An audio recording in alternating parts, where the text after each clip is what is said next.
The Power of Habit by Charles Duhigg. Why we do what we do in life and in business. This was one of the first books I ever bought for myself and probably one of the most insightful ones on learned aka habitual behavior and why it's so difficult for us to change once we've become used to certain quirks. It's like we're programming our own mind and body with every action that we take or avoid taking, and then we're all surprised when our complex robot brain gets accustomed to what we've programmed ourselves to do, feel and think.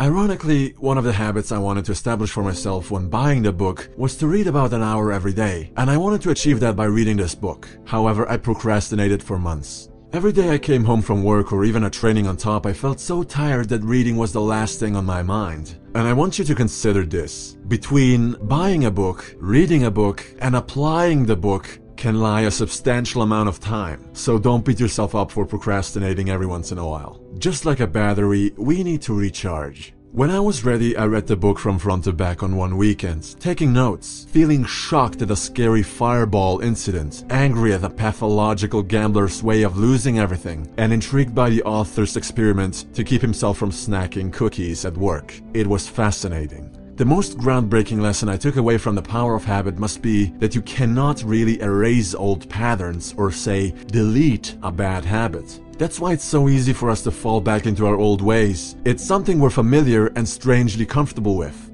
But comfort oftentimes is the very source of our bad habits. Eating junk food and drinking soda is easier and thus more comfortable than learning as much as possible about nutrition and carefully paying attention to what you put in your body.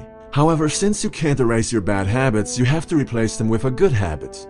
What a lot of people tend to do here is replace one bad habit with another bad habit, then fall back into old patterns, and now they're off way worse, with two bad habits.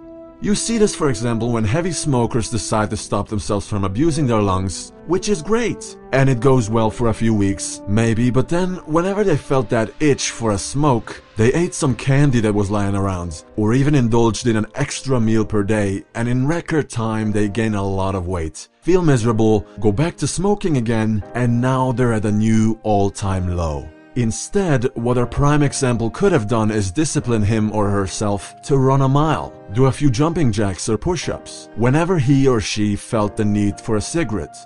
I remember having this one talk with a fairly obese, heavy smoker superior of mine at the office. I was smart enough not to talk about fat loss or anything of that nature with her, but she was bugging me. Somehow the topic addiction came up and she asked me and my coworker if we drank alcohol regularly, if we smoked or even tried anything illegal. And first of all, I would have never told her, yes, I totally have. And second, I had and still have nothing to do with these activities. Sure, I've had a tequila shot or two like a handful of times, but the minute I started loving working out about 4 years ago, I never even gave a thought to alcohol, which led me to distance myself from some crab bucket fake friends who told me I've changed. I'm still pissed off about that. Don't listen to these losers who put you down for improving yourself. They don't want to see you grow because they're wasting their time, while you're getting far ahead of them, and it makes them and their fragile ego feel bad. And it should. But anyways, my land whale of a boss, she was a very unpleasant person, attacked me because of my passion for working out.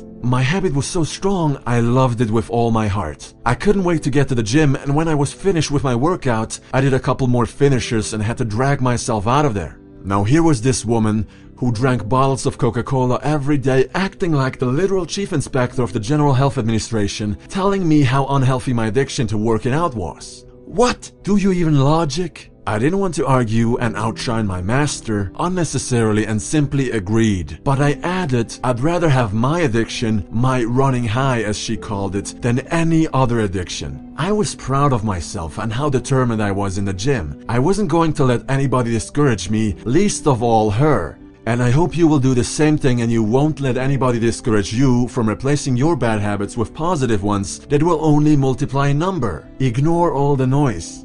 I'm not going to take a fat person's weight loss advice. I'm not going to take a poor person's investment advice. I think this is fairly obvious. Be careful who you listen to, especially when they're close to you. Bad habits are often linked with peer pressure and groupthink. That is why you gotta think for yourself and be self-reliant. As we've discussed many times on this channel already, I got part 2 on this book coming out tomorrow, where we get into the nitty-gritty of changing a habit to a positive one. Be sure to check that one out, and don't forget to subscribe in order to establish watching my practical videos as one of your good habits, instead of watching clickbait celebrity top 10 something lists that require zero talent to make, before I start doing that because it's more profitable. I'm kidding, but I'm also kinda serious. On the internet, whatever you click on, you make more of. Please keep that in mind and have a great day. Talk to you soon.